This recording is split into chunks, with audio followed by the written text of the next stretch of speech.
আমার তারাবি যদি আমি না পড়তে পারি, আমি যদি মসজিদে গিয়ে নামাজ আদায় না করতে পারি, আমি যদি মানুষের বিপদ আপদে তার কাছে যেতে না পারি, মাবুদ আমার তো তৃপ্তি হবে না।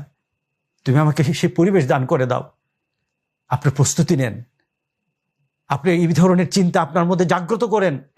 যে বান্দা আল্লাহর কাছে চাইতে জানে, যে বান্দা আল্লাহর কাছে এভাবে কাঁদতে জানে, আল্লাহ তাকে মাফ করবেনই করবেন। আল্লাহ পরিবেশ দান করেই দিবেন ইনশাআল্লাহ।